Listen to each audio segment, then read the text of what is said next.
第106章就相识。是你。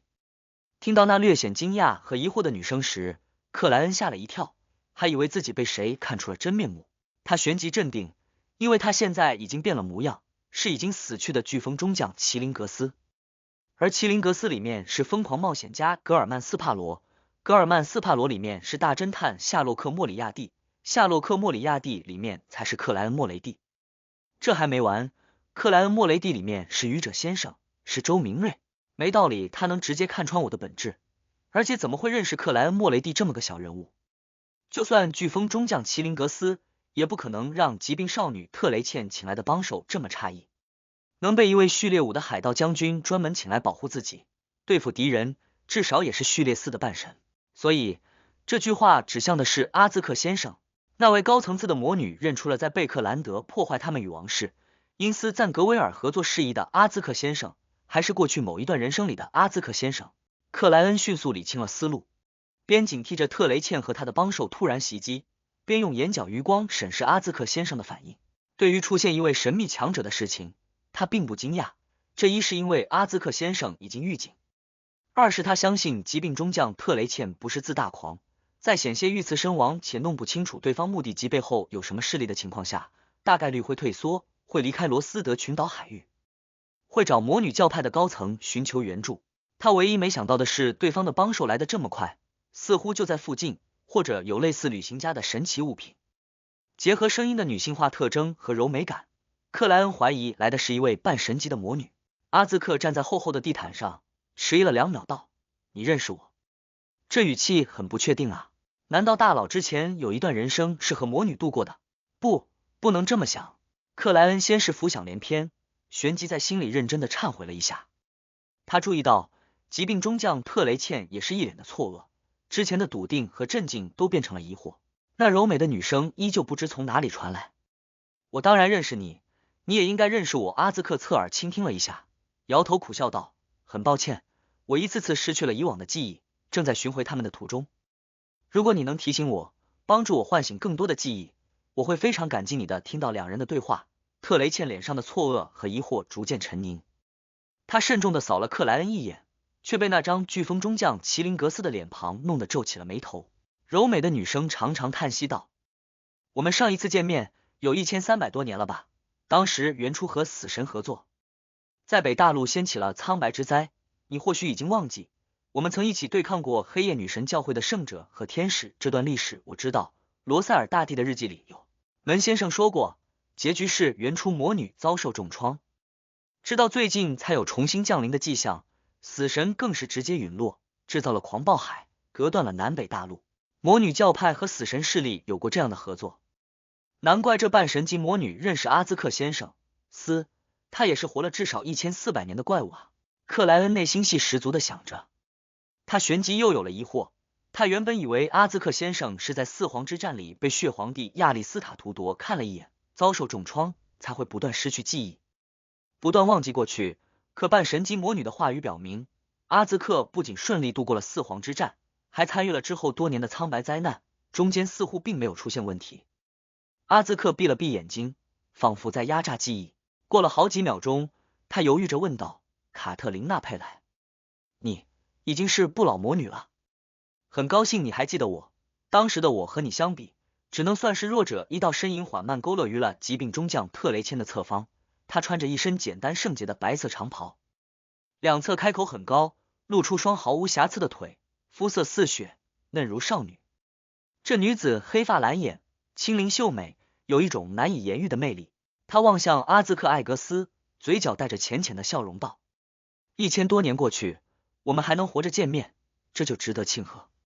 拜朗帝国的死亡执政官先生，阿兹克先生是拜朗帝国的死亡执政官，这是死神途径后面魔药的名称。这位不老魔女卡特琳娜·佩莱看起来也就30上下，端庄圣洁又成熟风韵。等等，我为什么要想这些？”他欢愉的魅惑能力已经到了这种程度。克莱恩忙移开视线，险些靠冥想来平复情绪。不等阿兹克开口，不老魔女卡特琳娜·佩莱用美妙如同歌声的嗓音道：“我很疑惑，你为什么还会不断失去记忆？我记得你们这条途径只有在不死者阶段才这样，每隔60年死去一次，复活一次，并忘记过去。但你早就已经晋升，摆脱了这种诅咒。你在苍白之灾的最后遭遇了什么？呵呵，当时七神分裂，彼此为敌，我们都认为原初和死神能够成功，谁知道最骄傲的太阳低头了，最傲慢的暴君也低头了。他们很快又联合在了一起，如果不是恰巧晋升，我或许已经陨落在那场神战的尾声。我想你也应该受到了伤害，才变成现在这个样子。死神的陨落对你来说本身就是最大的伤害。阿兹克沉默下来，脸上逐渐露出不太明显的痛苦表情。我回忆不起来了。直到这个时候，克莱恩才发现不老魔女卡特琳娜佩莱有些眼熟，感觉她依次引导雪伦夫人走上魔女之路的那个白袍女子。突然，卡特琳娜眼波一转，扫了克莱恩一眼，轻笑对阿兹克道：“那你们今天来访的目的应该不会遗忘吧？我很好奇，他为什么要刺杀特雷茜？难道是为了正义？”不老魔女扫过的那眼，风情暗恋，甜美俏皮，就像来自还未成年的青春少女，而她的五官和气质也神奇的衬托了这种感觉，一点也没有成熟女士扮嫩的违和感。这一刻，克莱恩看到的卡特琳娜佩莱就是个16、17岁的少女，她已经可以完美的呈现女性每一个阶段的魅力，并有皮肤状态、五官气质配合。不愧是不老魔女，克莱恩已经在尝试用冥想的技巧对抗那难以言喻的魅惑。他主动望向了疾病少女特雷茜。你知道富商吉米内克吗？特雷茜张了张嘴，又重新闭上，表情略显茫然和憋屈的回答：他是谁？你或许不认识他。他曾经收藏过一批与死神相关的古老文献，他死在了飓风中将麒麟格斯的手里。克莱恩顶着飓风中将麒麟格斯的脸孔说道。特雷茜蔚蓝的眼睛眯了一下，先是迷迷蒙蒙，接着带上了愤怒。你为了那批文献而来，果然落在你手里了。克莱恩根据对方的语气做出了判断，他淡漠的回答道，对特雷茜小口吸气道：伊莲在哪里？你对他做了什么事情？我知道他还活着，如果他出了问题，我的灵性直觉会告诉我的。克莱恩没再尝试暧昧的口吻，直接回应道，他已经返回了英蒂斯，他即将开始全新的人生。特雷茜表情一沉，眼眸内酝酿起风暴。海盗将军的气势展露无遗，但阿兹克随意瞄过来的一眼让他顿时变得清醒。他嘴角一点点勾勒道，那批从拜朗帝国皇室陵寝里出土的文献确实落在了我手里，但我对他们不感兴趣，简单翻了2页就上交给了教派。嘿，你之前即使刺杀成功也无法得到他们，我根本就没怎么看过，哪怕通灵也复述不出来。可惜我舍不得自己的生命，否则当时应该能看到你失望的样子。这肯定很有趣，克莱恩平静说道。不，我不会失望，我能收获一个痛苦魔女的灵魂和特性，放牧你，驱使你。说话间，他抬了抬左掌，上面带着蠕动的饥饿。他现在的形象是黑色手套。特雷茜眼睛一眯，目光变得极其危险，就像受到了挑衅的老虎。如果不是2位高序列强者就在旁边，他或许已经出手。而克莱恩话音刚落，却察觉到了一点不对。我现在明明没在扮演格尔曼斯帕罗，为什么还要用他的人设、他的风格说话？克莱恩悚然一惊，怀疑自己最近是不是太入戏了。必须记住，我只能是自己，不能因长久的扮演被角色反向影响，这会导致迷失，这会酝酿失控。他迅速做出自我检讨，将总结放入了无面人的扮演守则。见他短暂沉默，阿兹克望向不老魔女卡特琳娜佩莱，语气如常的说道，可以将那批文献拓印一份给我吗？这并不是什么大问题。卡特琳娜侧头看了特雷茜一眼，你有什么要求？特雷茜盯住克莱恩，嗓音略显沉哑的说道，告诉我伊莲的下落。克莱恩收敛思绪，回望向对方，然后看了看一派圣洁的不老魔女卡特琳娜，他心里已然有了决断，可还是忍不住有些忐忑。他侧头看了阿兹克先生一眼，发现对方带着温和的笑意，没有催促，也没有逼迫。克莱恩收回视线，简洁说道，我拒绝第107章挑拨。有那么瞬间，克莱恩还以为疾病中将特雷茜会直接动手，因为对方的脸庞已经因愤怒而涨红，蔚蓝的眼眸黝黑了许多，仿佛风暴来临时的海面。但最终特雷茜还是没有冲动和鲁莽，侧过脑袋望向卡特琳娜佩莱，等待这位不老魔女做出决定。他很清楚，序列5和序列4虽然只差了一个位阶，但却有着本质的区别，靠战术靠发挥已无法弥补，两者一个属于具备特异的正常人类，一个已踏入半神领域，是神性生物、神话生物。而且在场的两位明显都不止序列4，特雷茜置身他们面前，觉得自己就是一个低序列者。不老魔女卡特琳娜佩莱未见恼怒，看向顶着飓风中将麒麟格斯脸孔的克莱恩，眼波流转，轻笑出声道：“真是一个有趣的年轻人，如果不是死亡执政官先生在这里，我或许会不显露内心的沧桑，和你有一场邂逅，谈一场纯粹的爱情。不，你不想，这听起来就很可怕。”克莱恩不敢直视对方，只能依旧看着疾病少女特雷茜。卡特琳娜见阿兹克艾格斯没有任何表示，收回视线，用那美妙如同歌唱的嗓音对特雷茜道：“在痛苦中煎熬吧，这对你或许是一件好事。”他旋即圣洁端庄地望向阿兹克。我记得那批文献，上面记载的是拜朗皇室复活死神的种种尝试，但很可惜，他们似乎都失败了。到了最后，他们仿佛在考虑人造死神。你还感兴趣吗？人造死神？死神怎么人造？除了唯一性和非凡特性，怎么可能还有别的办法？这又不是种大白菜。过去的拜朗帝国，现在的灵教团，不会全都疯了吧？克莱恩暗自咕哝了2句，没有插入半神半人间的对话。阿兹克沉吟2秒，再次问道：“我需要付出什么代价？”卡特琳娜笑得很是青春：“不需要。我仔细想了想，帮助你一点点恢复记忆，找回过去，重新成为那位死亡执政官，应该是一件很有趣的事情。这能为这个世界带来更多的变化，更多的乐趣。”这话说的就像一个叛逆少女。不老魔女不老的不仅是肉体，还有心态。克莱恩觉得有些没法把握对方的思路，或许得观众途径的序列6、序列5或者序列4才行。他下意识揣测着。阿兹克点了点头，右手往外一伸，房间内的纸张和钢笔就自行飞了过来，像是有无形的灵在为他服务。他刷刷写完，将纸张丢了过去。你可以召唤我的信使，原来那铜哨只有一个，能保持1000多年都有效果。那铜哨确实不是简单的事物。克莱恩本能就想伸手触碰下衣兜里的阿兹克铜哨，但又强行忍住了。不老魔女卡特琳娜接住纸张，瞄了一眼，抿嘴笑道：“我还以为你会直接告诉我冥界在哪里。”他抬起脑袋，蔚蓝的眼眸带着难以言喻的温柔，浅笑说道：“我依然记得当初的死亡执政官先生是一个多么强大、多么冷酷的男人，这给我留下了极为深刻的印象。我很好奇，为什么现在的你，内心会变得这么柔软？”阿兹克握拳抵了下嘴巴，苦笑摇头道：“我是不死，不是不老。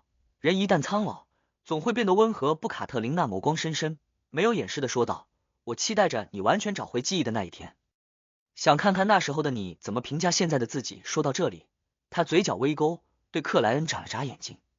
或许我们在释放一个比恶魔更邪恶、更可怕的存在，这是在挑拨吧？克莱恩内心低语道。可他还是忍不住想起了那场记载于历史书和各大教会典籍里的苍白灾难，那导致了大量生物的死亡，让北大陆变成了活生生的地狱。而这场灾难的主导者就是死神和原初魔女，是南大陆的死神簇拥和魔女教派。这里面被称为死亡执政官的阿兹克先生必然也扮演着相当重要的角色。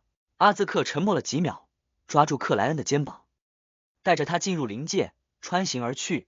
黑死号的船长室内顿时只剩下不老魔女卡特琳娜佩莱和疾病中将特雷茜。后者望着两人消失的地方，缓和了好一阵，才咬牙道：“我不会忘记这件事情。”卡特琳娜恢复了圣洁的姿态，微微一笑道：“痛苦吧，越是痛苦，你越是能感受到自身的弱小。痛苦到了极致，那种改变自身的欲望才会足够强烈，才能帮助你承受住魔药，在仪式里获得神性，成为半神。”疾病中将特雷茜听到这句话，忽然想起了什么，表情一凝，脱口问道：“伊莲能逃出黑死号是因为？”卡特琳娜轻浅一笑道：“你是我最幼小的孩子，却是最有可能成为半神的那个。作为母亲，我当然要帮助你。”特雷茜脸部肌肉抽动，扭曲着说道：“是啊，我有你这个母亲，还有一个妈妈。你当初为什么不告诉我真相？你明明掌握着好几条途径的中低序列。”卡特琳娜转过身体，白袍轻荡，语气飘忽的说道：“我们都要靠近原初，我们都是他的孩子。”他说话间，几10米长的巨大帆船上腾起了汹涌但安静的黑焰，它们覆盖每一个角落，无声的燃烧着，却又没有伤到黑4号上的海盗们，就像在整理积灰。层叠的色块飞退，难以描述的透明身影远去，克莱恩灵性忽有触动，感觉自己遗留在黑4号上的物品全部消失了。不愧是不老魔女，克莱恩叹息一声，正要说话，却又一次出现急坠，与阿兹克一起离开了灵界。他们置身于一个山谷内，沿河流铺开，有着肥沃的田地，有极具鲁恩特色的庄园和小镇。克莱恩四下打量，发现目前站立的位置是一座废弃很久的黝黑墓园。阿兹克先生，他疑惑地喊了一声。阿兹克走到了一座石碑折断、杂草掩盖的坟墓前，低沉说道：见到卡特琳娜·佩莱后，我又想起了一些事情。我曾经告诉过你，我的某一个梦中，我的某一世人生里，有一个女儿，她留着柔顺的黑发，喜欢坐在我亲手搭建的秋千上，向我讨要糖果。刚才穿行于灵界时，我忽然感应到了那种来自血脉的呼唤。克莱恩被对方情绪感染，沉静问道：这就是他的？阿兹克点了点头，蹲了下去，抚摸着那半块墓碑，古铜色的侧脸上是温柔，是伤感，是迷茫。这是他的坟墓，如果我记得没错，他已经死去926年。926年。克莱恩本想说点什么，却被那漫长的时光隔断。如果不是各大教会强制死人安葬于墓园，并有一定看管，且第5纪以来没有全面战争，这坟墓和墓碑早就无处寻找。人的一生也就那么几十年，而这是926年。废弃的墓园安静了好一阵子，阿兹克重新起身，抓住克莱恩的肩膀。我先把你送回去。几分钟的灵界穿梭后，克莱恩重新看见了洁白的床单和棕黄的地板。阿兹克按了按自己的礼帽，沉然说道：我继续我的旅程，你也继续你的冒险。克莱恩点了点头，正要说话，却看见阿兹克先生勾动嘴角，笑了笑道：刚才是不是很担心完全找回记忆的我会变成魔女一样的邪恶者？不等克莱恩回答，阿兹克叹息一声道：我也很担心，不过我更想找回自己。说完之后，他周围虚空水波般荡漾，身影消失在了房间内。克莱恩立于原地，久久没有语言。他摇了摇头，自我宽慰般无声笑道：也许到时候我已经是天使位阶的强者，可以建立一个反社会人格治疗病院，由正义小姐担任主治医师。收敛思绪，克莱恩坐了下来，习惯性的回味并检讨这次行动。我原本以为能放牧一位痛苦魔女，并得到死神文献和人口失踪案件的更进一步线索，谁知道发展和结果都不在意料之内，只完成了最初步的目标。我不可能怂恿阿兹克先生动手，毕竟他未完全恢复，对面又是位不老魔女，还是自身强大更重要啊。求人不如求己，呵呵，仔细想想，我很多时候确实是在求自己。人口失踪案可以从买家入手。那位疯船长康纳斯·维克托。克莱恩改变了下坐姿，自我点头，内心低语道：这次最大的收获就是初步建立了无面人扮演的原则，既融入又抽离，并战胜了心理障碍，警觉了沉迷角色的问题。这样一来，靠简单的正常的真实扮演得1-2年才能消化的魔药，也许再有3-4个月，再有半年就能彻底吸收。自省完毕，克莱恩准备去睡一觉，等天亮就将无线电收报机从灰雾之上拿下来，与魔镜阿罗德斯联系。当然，前提是先在灰雾之上占卜危险程度。第108章阿罗德斯的下线。清晨时分，灰雾之上，克莱恩具现出纸笔，斟酌着写下了占卜语句。使用无线电收报机有危险，仔细审查了2遍。他取下左腕袖口内的灵摆，开始占卜。这个过程里，他高度戒备，又有些畏惧，就像边捂着耳朵边点燃鞭炮的小孩。如果确实会涉及真实造物主或原初魔女他们，占卜本身也会遭遇危险。换做别的人，只是换一种失控或死亡的方式，但克莱恩有灰雾隔断，不至于那么凄惨。与这里引爆明显强过在现实世界作死。他担心的是反复来上几次后，被邪神们锁定位置，亲自过来拜访。他很快进入冥想状态，默念起占卜语句，一连7遍后，他无需睁开眼睛就知道结果是什么，因为他还好好的坐在那里，没承受极致的痛苦。等克莱恩看向黄水晶吊坠，发现他果然在做逆时针旋转。呼，克莱恩松了口气，当即返回世界，忙碌着准备仪式，将无线电收报机带出了灰雾之上那片神秘空间。等待了大概半个小时，他终于听见无线电收报机发出哒哒哒的声音，一截虚幻的白纸随之吐出，上面有一行行鲁恩文。我来了，伟大的主人，是您吗？怎么给我一种探头探脑的感觉？克莱恩豁然想起了上辈子见过的一个表情包，那是萌化的羊驼，正往前探头。他上前2步，很矜持的嗯了一声。哒哒哒，虚幻的白纸立刻吐出更多。您谦卑的忠诚的仆人阿罗德斯等待着为您效劳。克莱恩将不自在隐藏于心底，开口问道：阿罗德斯，你告诉我，生命学派的罗伊金在哪里？基于胖药师的描述，他知道他们那个组织是以师徒传承的形式发展，并推断出他们掌握着怪物和药师2条非凡途径，这与生命学派的特点吻合。与此同时，克莱恩也以求人不如求己的方式准备好了罗伊金的照片。哒哒哒的声音一下加剧，魔镜阿罗德斯竟用无线电收报机绘制出了一幅肖像画，正是头发整齐后梳、戴着框架眼镜的罗伊金。是他吗？一行鲁恩文紧随其后。克莱恩点了点头。魔镜阿罗德斯让无线电收报机的哒哒哒声变得异常轻快。伟大的主人，您想找的这个人被关在慷慨之城拜亚姆的总督府里，被关在总督府了。克莱恩眉头微皱，没急着往下询问，很有底气，非常坦然的说道：好了，按照你的原则，该你提问了。哒哒哒，阿罗德斯利用无线电收报机打出了一个简笔画笑脸和一行单词。我已经问过了，你也回答了，什么时候？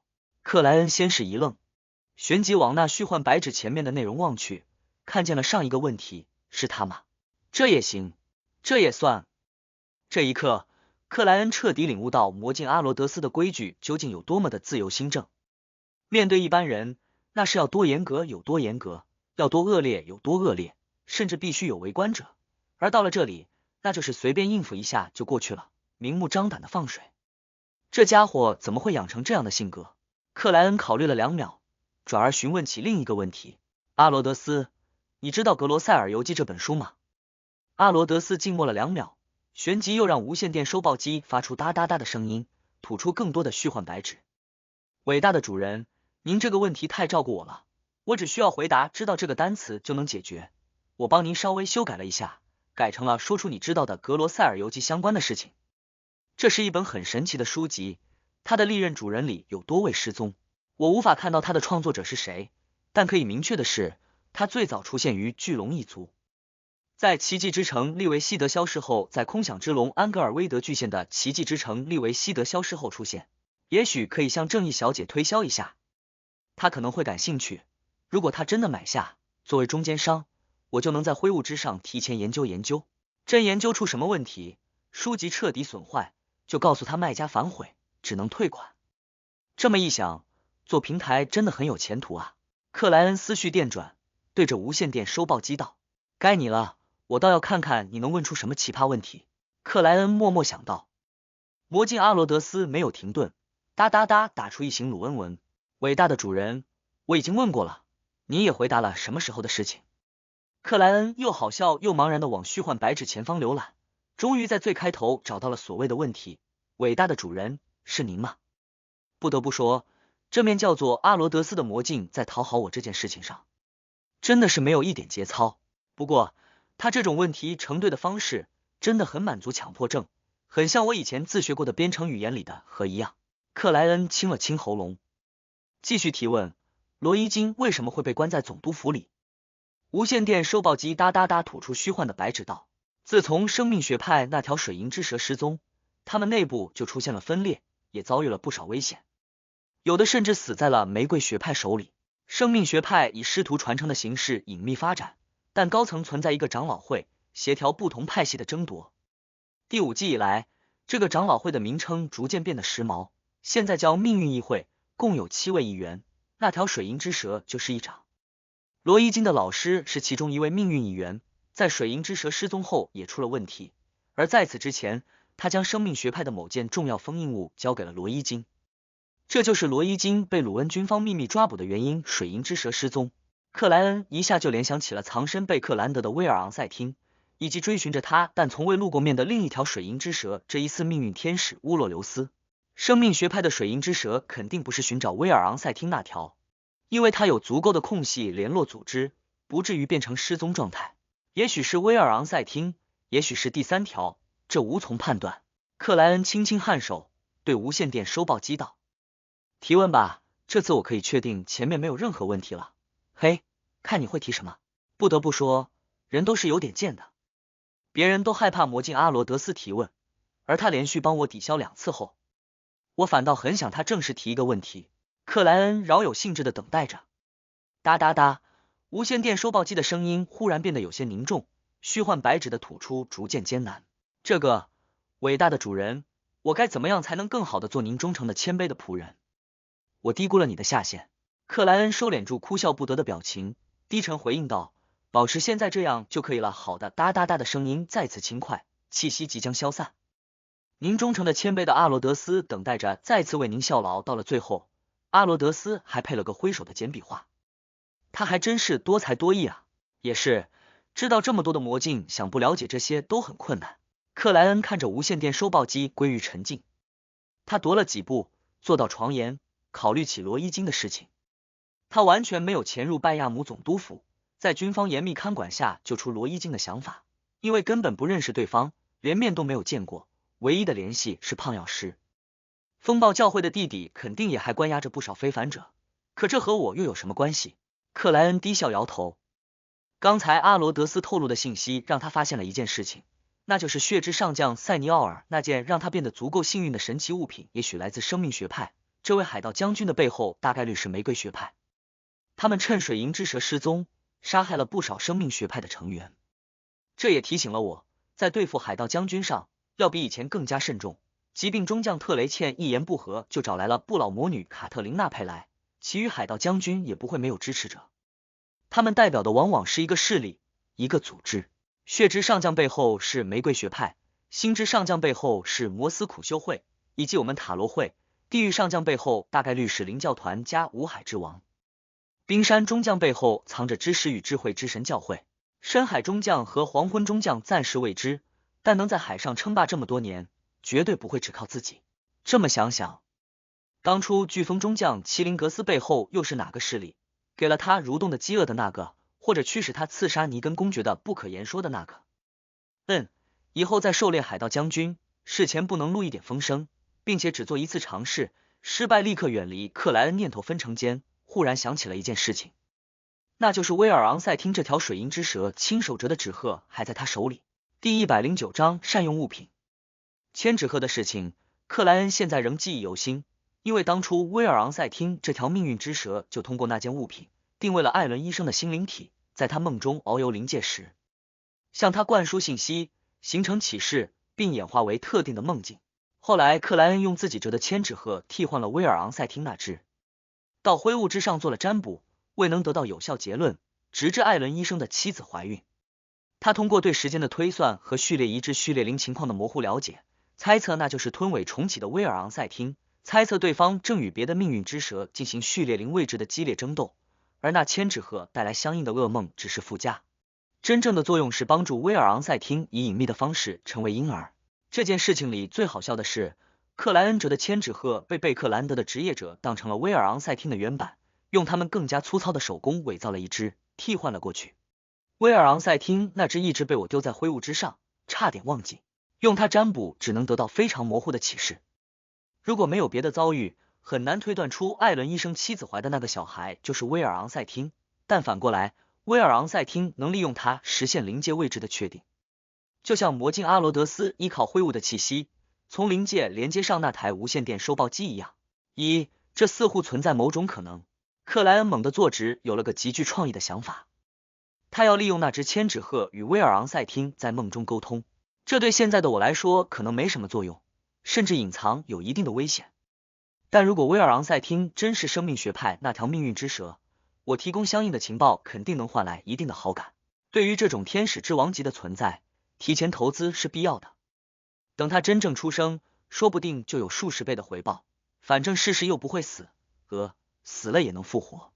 克莱恩心里这么想，实际却很谨慎，他打算先去灰雾之上占卜危险程度，然后再决定要不要付诸实践。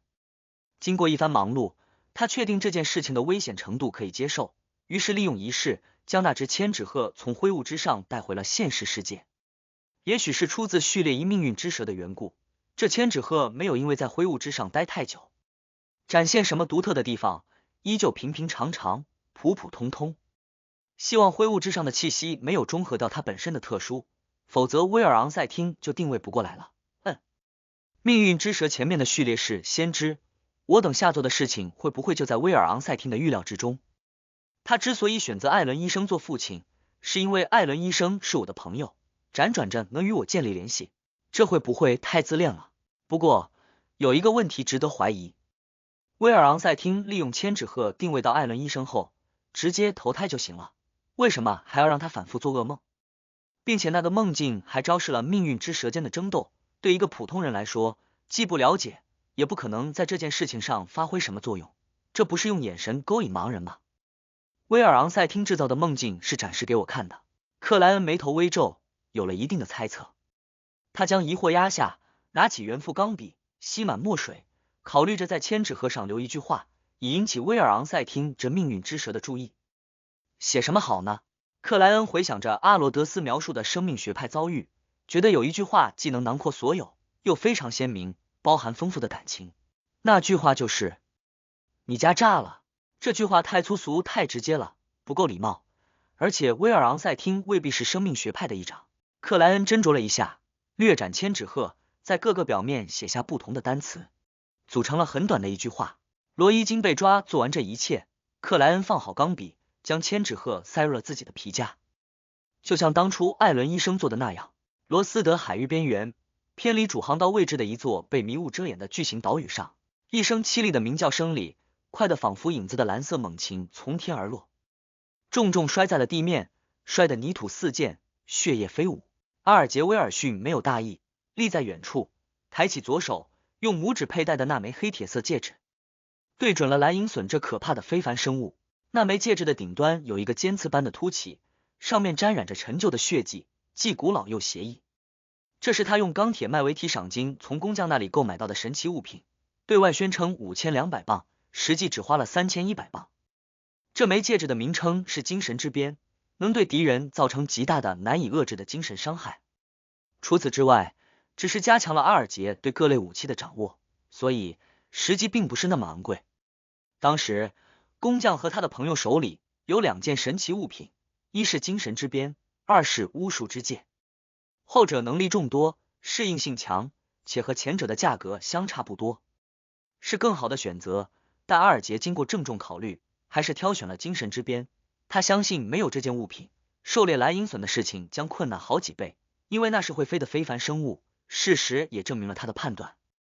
为此，阿尔杰愿意承受时刻头痛、恨不得撞墙的困扰。等待了几分钟，见蓝银隼身上光点浮动，于翅膀位置凝出了6根结晶羽毛，阿尔杰才松了口气，走了过去。他额头绑着一根亚麻布条，上面镶嵌着块血红色的宝石，散发出来的光芒如同月华。这是本该属于埃姆林怀特的吸血鬼男爵遗产，但阿尔杰到手后没急着完成交易，而是借助他能初步利用的特性，给自己狩猎蓝银隼的行动加了份保险。某些时候，做中介是相当不错的。阿尔杰边收起那6根结晶羽毛，边无声感叹。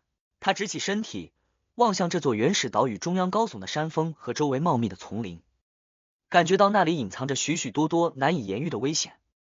我现在的实力还不足以探索这里。阿尔杰收回视线，往岛屿边缘行去，时刻注意着周围有无另外的狩猎者。很快，他跃入海中，以航海家的能力轻松游向远处。他的幽灵船正停在那里，他的水手们还在血族麻醉气体的效果里沉睡。要来到这座原始岛屿，船只必须偏离主航道，在海怪潜伏风暴环绕的情况下，航行至少6个小时，随时都有沉没的危险。只有熟悉路线的航海家才有办法将船只开到附近。深夜来临，休养了一天的克莱恩放下报纸，钻进了被窝。快要睡着时，他忽然想到了一个问题：达尼兹回黄金梦想号了，我自己一个人住这么大的套房会不会太浪费了？克莱恩微不可见点头，决定天亮就退掉房间，换一家旅馆。下定决心后，他很快睡着，于迷迷糊糊间突然清醒。他知道有力量入侵自己的梦境了，连命运之蛇入侵都能察觉。我很厉害吗？不，灰雾很厉害吗？克莱恩环顾四周，发现自己正置身于一片漆黑荒芜的平原上，不远处则有座黑色的尖塔。这是他曾经在艾伦医生梦境里看见的画面，但此时的尖塔上已没有了那条银白色的神秘巨蛇。克莱恩若有所思的点了点头，加快步伐进入了漆黑的尖塔，那里依旧古旧腐朽，布局混乱，阶梯时而盘旋往上，时而斜着下坠，各个房间有的正常，有的倒立，有镶嵌于其他部位里。通过一扇扇大门，穿过一面面墙壁，克莱恩又一次来到黑色高塔的深处。此处散落着一张张塔罗牌，簇拥着中间略微凸起的地面。那里有一行银白色的单词和一幅肖像画，那肖像画属于胖药师，那银白的单词组成了一个句子，告知达克威尔胖药师的名字是达克威尔，威尔昂塞汀真是生命学派那条命运之蛇，而我确实可以利用千纸鹤与他在梦中沟通。克莱恩等待了一阵，见没有别的启示，遂退出梦境，重新再睡。天亮之后，问清楚中午退房不加收房费的克莱恩戴上礼帽，乘坐马车来到红剧场门前。这座名声远扬的妓院正处于最冷清的时候，安静的仿佛鬼屋。克莱恩瞄了一眼，径直走向斜对面的巷子，来到达克威尔的民俗草药店外。他忽有感应，抬头望向屋顶，看见一只胖乎乎的猫头鹰正立在那里，定定看着自己。胖药师之前好像在尝试驯化非凡动物。克莱恩若有所思地收回视线，敲响了大门。咚咚咚，咚咚咚。他等待了一阵，就看见胖药师达克威尔睡眼惺忪地打开了房门。你没生病啊？达克威尔端详了一阵道。克莱恩保持着格尔曼斯帕罗的冷淡表情，礼貌扯了扯嘴角道：上午好，药师先生。我找到你的老师了，真的。胖药师达克威尔不敢置信地反问道：你前天才接受委托啊？第110章一周3晋升。我前天才接受委托，和我什么时候找到人有必然联系吗？如果不是花了一天等命运之蛇威尔昂塞汀定位过来，我还能提前24个小时。这就叫专业。克莱恩平淡回应道。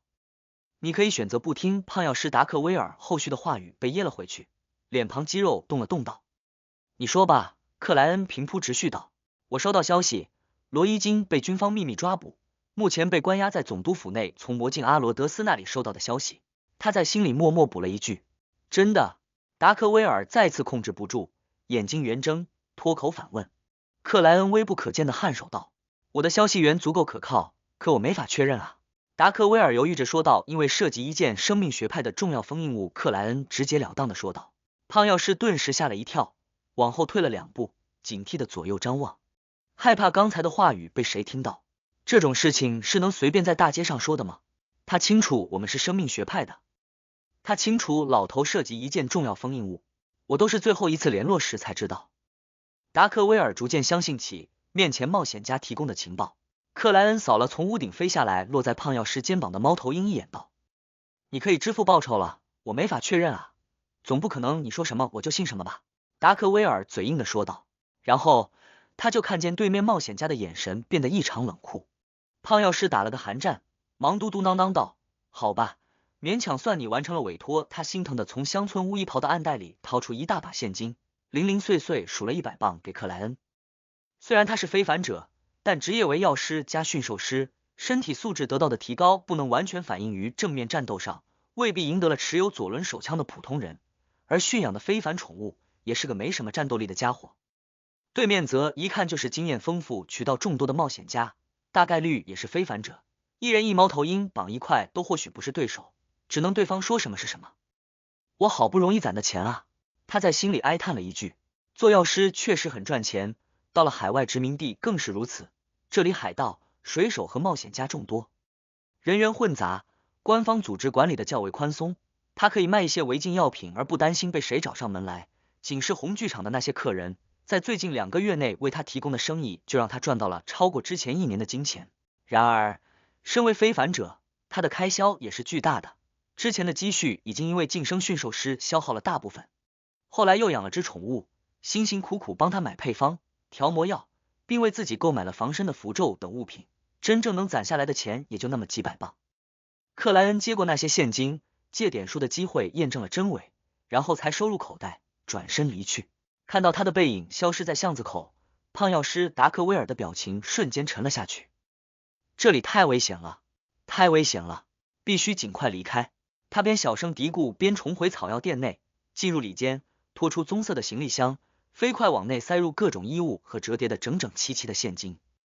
最后，他将零钱箱里的小额钞票和不同币值的铜便士哗啦倒出，揣进衣兜，拿上高价购买的身份证明文件，提着那个棕色行李箱走出了民俗草药店。回头望了眼还未卖完的各种药剂材料，达克威尔胖乎乎的脸庞明显抽搐了一下。他吸了口气，忍着心疼将大门锁上，直奔巷子口，拦了辆出租马车，前往拜亚姆克伦票务公司。太危险了，太危险，老头都被抓了，被抓了。他坐在车厢内反反复复的无声自语，因有些瑟瑟发抖。这样的状态下，他终于来到了票务公司，刚一付完车资，就快步竞跑的冲入大厅，排到了去东拜朗的客轮窗口前。吸呼吸呼，达克威尔连做深呼吸，紧跟在前面排队的购票者身后，一步一步挪移着。买最近的那班船，他对自己强调了一遍。停停续续的前行中，达克威尔逐渐安静了下来，他的表情忽有扭曲，又迅速平复了下来，再次扭曲，再次平复。当他前面的购票者只剩一位时，达克威尔的脚步却僵在了原地。蠢驴，你这个蠢驴！他自骂一句，猛地转过身体，提着行李箱，拿着身份证明文件走出了票务大厅。克莱恩并不关心胖药师达克威尔怎么去拯救他的老师罗伊金，他认为这不是他该考虑的事情。他们背后是生命学派，哪怕最近出现了分裂，也是一个有几百上千年历史、诞生于第5纪初期的古老组织，具备深厚的底蕴，胖药师自然找得到人帮忙。如果生命学派都不行，我把整个塔罗会搬出来也没用，不需要瞎操心。军方在拜亚姆可是有位半神半人的，当然他未必在总督府，也许住在军事基地内。车厢里的克莱恩将钱夹掏出，看了看里面那只千纸鹤，考虑着要不要立刻将它丢回灰雾之上。再等等吧，说不定威尔昂塞汀这命运之蛇要给我什么好处。下次记得准备铅笔，之前都忽略了这个问题，一只千纸鹤能有多大？用钢笔很快就没地方写情报了，那就无法主动联络威尔昂塞汀，只能被动等待。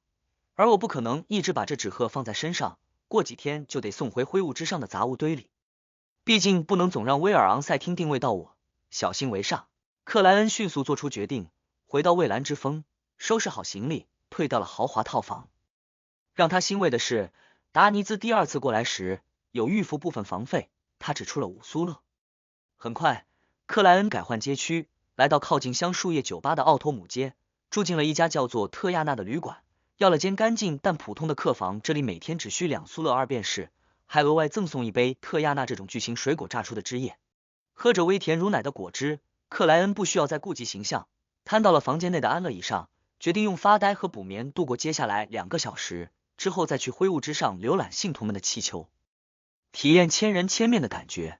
贝克兰德、怀特加、埃姆林看着祭坛内出现的那枚血红色宝石，仿佛听见自身的血液在与他共鸣。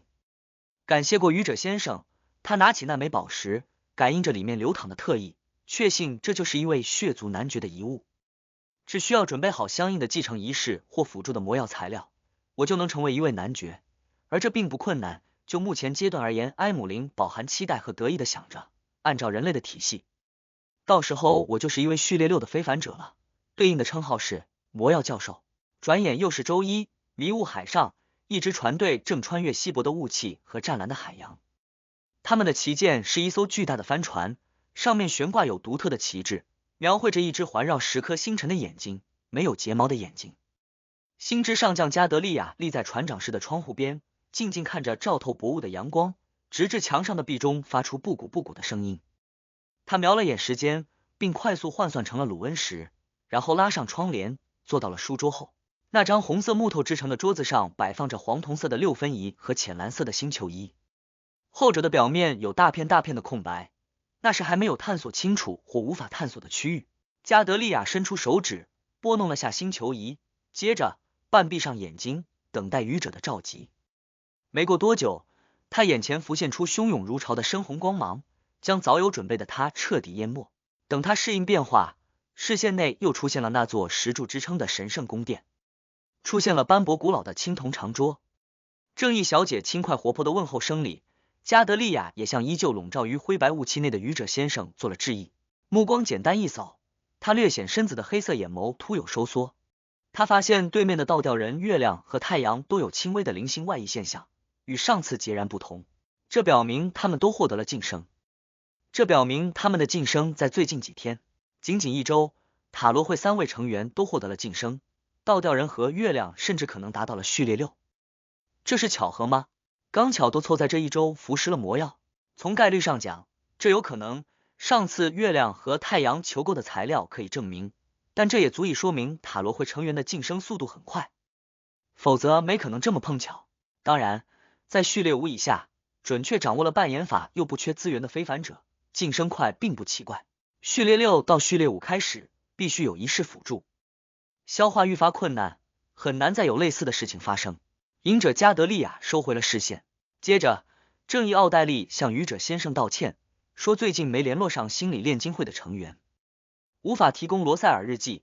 同样的还有魔术师福尔斯，他的老师最近回信总是迟缓，而寒冷的天气让他不想外出。太阳戴里克则是因为刚刚晋升，有很多事情处理，没能拿到新的古代神话资料，愚者克莱恩只能平静颔首。戴里克见状松了口气，转头望向青铜长桌最底部，世界先生，我拿到你想要的分离非凡特性内失控者精神污染的办法了，不要这么直接说出来。青铜长桌最上手的愚者克莱恩表情险些呆滞。虽然小太阳你早就在历次承诺中让正义小姐和倒吊人先生他们知道了这件事情，但隐者女士不是刚才加入吗？克莱恩忍住了捂脸的冲动。